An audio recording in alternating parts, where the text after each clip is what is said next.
Hoje eu quero falar de algo muito pessoal, mas que talvez faça sentido para você, talvez seja algo que você esteja vivendo no momento, porque às vezes a gente passa por situações na nossa vida que, pelo fato do momento ser tão turbulento, a gente pensa que só a gente está vivendo aquilo, mas tem outras pessoas também que estão experienciando aquela situação e às vezes isso pode até se tornar uma espécie de ajuda mútua, sabe? A troca de experiência.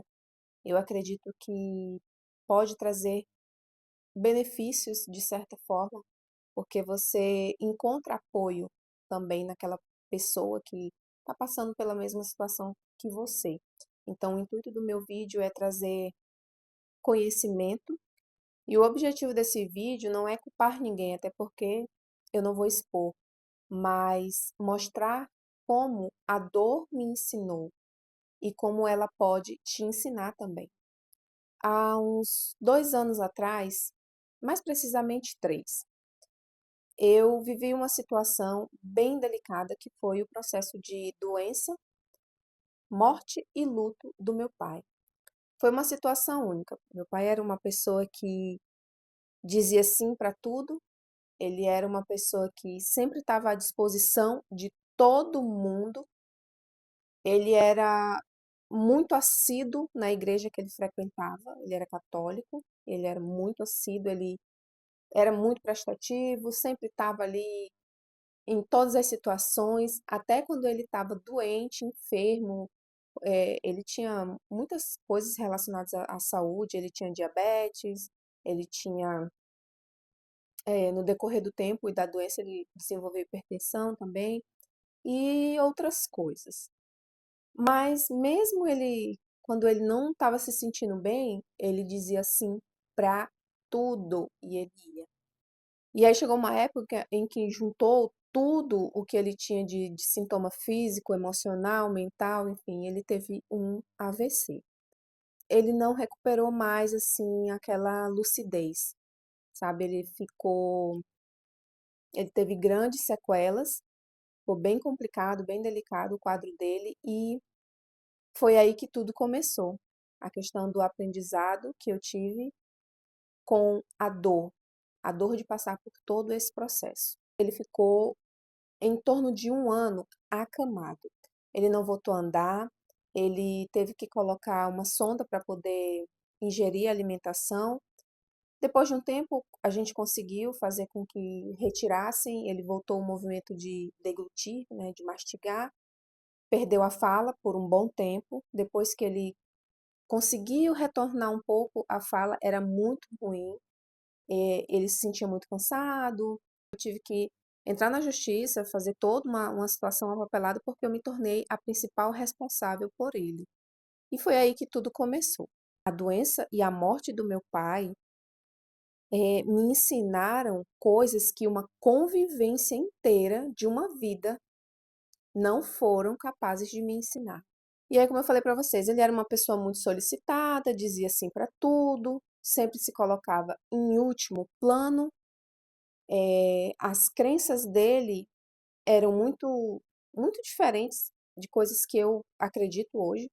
Por mais que eu tenha vivido grande parte da minha vida com ele, ainda que ele tenha me ensinado, mas hoje eu já consigo desconstruir muitas coisas e uma delas, fundamental para a minha vida ser do jeito que é hoje, é essa questão do agradar. Ele tinha muito essa questão do agradar, sabe? De tirar da própria boca para colocar na boca de outra pessoa. Isso era uma das coisas que ele mais fazia. E eu cresci vendo ele fazer isso. E na minha cabeça, antes de viver toda essa situação, o que que eu pensava? Que ele era uma pessoa amparada. E quando aconteceu tudo isso, eu vi que eu estava redondamente enganada. Começou a fase das internações, a gente sabe que a vida dentro de um hospital é algo muito delicado, a nossa vida ela sai daquela rotina, ela muda os trilhos. Então eu comecei a identificar que ali eu não tinha muito ajuda. Mas eu ainda cultivava uma esperança de que, não, quando a gente for para casa, eu acredito que as pessoas, os amigos, enfim, né, parte da família, estariam ali com ele. Só que não foi bem assim.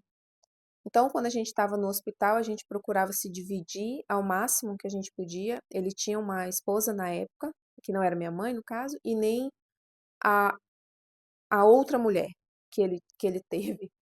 Já era uma outra mulher. Então, calma aí, não ficou bem explicado, né? Ele teve a minha mãe, depois da minha mãe ele teve uma outra esposa que ele viveu muitos anos, a qual eu tive uma péssima convivência. E logo depois, depois que ele terminou com essa outra esposa, que ele teve um filho com ela, ele adotou o filho dela, que também foi uma pessoa que me ajudou muito nesse processo. Ele teve algumas namoradas e aí depois ele conheceu uma mulher que foi a que ficou com ele no processo de doença e até o último dia de vida dele. E a gente se dividia dessa forma, né?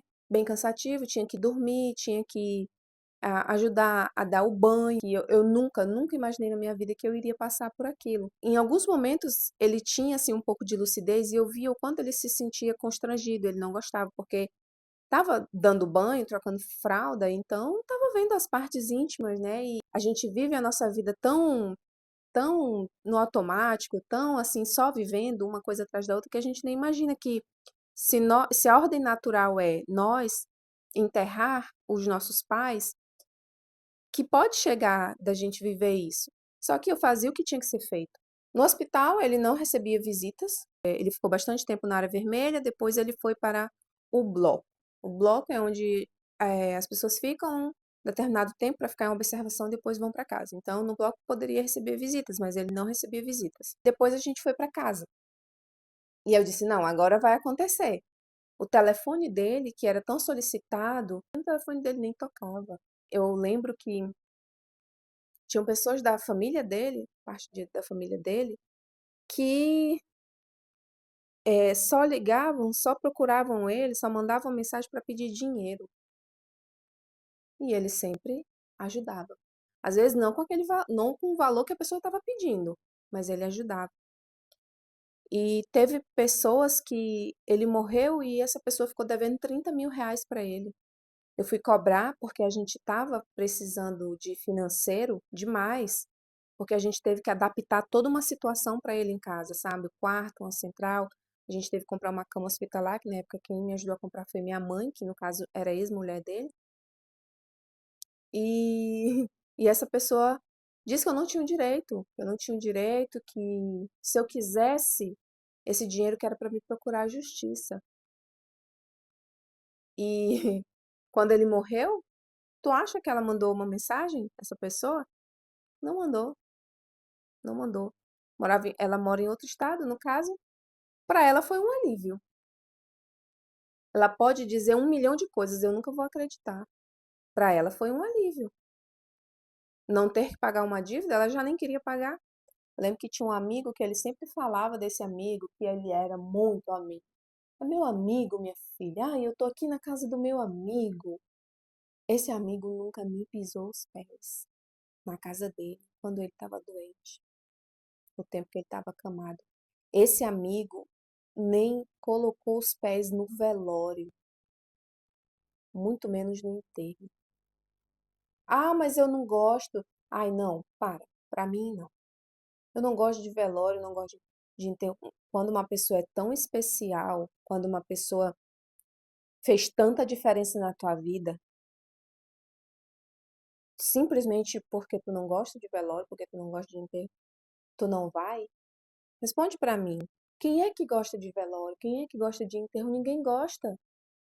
Não, vou esperar alguém me dizer aqui. Não, eu gosto de ir em velório. Eu gosto de enterro. E aí veio a situação onde eu realmente assim aprendi muita coisa, que foi quando ele veio a óbito. Só a parte do funeral é algo assim que se você não está preparado, você não se preparou para aquele momento, realmente vai te pegar de surpresa. E enterrar pelo governo ninguém merece, né? Ninguém merece ser enterrado pelo governo, que vai da pior forma e vai no tempo deles. Então a gente tinha que desembolsar um valor para poder fazer tudo aquilo, a parte do funeral, a parte do velório e a parte do cemitério, que em tudo isso a gente gasta. E aí, quando eu procurei as pessoas da igreja a qual ele frequentava há muitos anos, a qual ele era prestativo, estava em todos os eventos e sempre estava ali dando tudo de si, eles disseram simplesmente assim: a igreja está fechada para limpeza e nós não podemos conceder o espaço. Nós não podemos. Eu lembro que aquilo me doeu tanto, e eu já estava num mar de dor, óbvio, de receber a notícia, de processar, de. É tanta coisa, que tem hora que a tua cabeça dá um bug. Eu fui atrás de uma outra pessoa, e essa pessoa que eu nem imaginava que ia me ajudar, foi de onde saiu a ajuda, de onde saiu um local também de uma outra igreja, que a gente pôde velar ele, fazer a parte do velório e logo em seguida o enterro. E isso marcou muito a minha cabeça. Então hoje, como eu já tenho essa história assim um pouco digerida, eu ainda vivo o processo de luto com relação ao meu pai, eu consigo entender que nem todo mundo que caminha com você realmente está com você. E uma coisa que ficou muito nítida assim na minha vida foi que as relações elas são confortáveis, elas são interessantes, elas têm funcionalidade, mas quando essas relações deixam de ser funcionais, elas simplesmente desaparecem. E foi o que aconteceu com a vida do meu pai. Ele deixou de ser funcional porque ele estava numa cama, ele não podia mais prestar serviço, ele não podia mais servir de empregado, ele não podia mais emprestar dinheiro, ele deixou de ser funcional na vida de todas essas pessoas. E essa relação que ele acreditava que ele tinha com as pessoas, essa relação sumiu. Mas aquelas que ele acreditava, era, essa relação só existia para ele. Era uma doce ilusão da cabeça dele. E às vezes eu penso que o fato do AVC ter sido tão forte nele, eu até agradecia, porque ele não ficava consciente todo o tempo, porque aquilo ia doer muito nele. Se todo o tempo ele ficasse consciente e vendo que ele, naquele momento, se tornou um tanto faz para quem ele tanto fez. E o que que isso mudou em mim? Muita coisa. Eu passei a ser uma pessoa mais observadora. Eu lembro que quando eu comecei a viver tudo isso, um mês após do AVC dele foi quando eu comecei a fazer terapia, porque eu não estava conseguindo lidar com tudo aquilo. E eu tive que procurar um profissional da área de saúde mental, um psicólogo, que, diga-se de passagem, foi fundamental para mim naquele momento. Senão, eu não sei como eu teria atravessado aquilo. E o pós, né? Que o pós foi o que penso eu que foi a parte mais difícil. E até hoje não deixou de ser, mas hoje, por conta dessa digestão, de digerir as coisas, os pensamentos, as emoções, vai se tornando algo que você vai aprendendo a lidar, tá? Não some, não deixa de existir, não, sabe, não diminui, é algo que você aprende a lidar. O luto é algo que você aprende a lidar. Eu passei a não romantizar a ausência. Se antes eu era uma pessoa que colocava limites, hoje eu continuo, eu permaneço assim, e eu passei a observar quem fica no silêncio, sabe? Quando você vive uma situação dessa, você não precisa de gente para ficar blá blá blá blá blá blá blá no teu ouvido. Eu tive amigas que foram fundamentais nesse momento. Pessoas da minha família, claro, que tiveram comigo, não me deixaram em nenhum momento assim, foi. Eu chego até a me emocionar, mas foram pessoas assim fundamentais, porque tu não tem o que dizer nesse momento, então só o silêncio basta, né? De tudo isso, qual foi o pensamento que eu formei? Foi que eu não perdi a fé nas pessoas, porque eu não perco a fé. A fé é algo muito presente em mim, na minha vida. Mas tem coisas que tu vive que tira essa venda que a gente cria. A gente cria uma venda nos nossos olhos que às vezes a gente não quer ver as coisas como elas são. Então eu não perdi a fé nas pessoas, eu perdi foi a ilusão.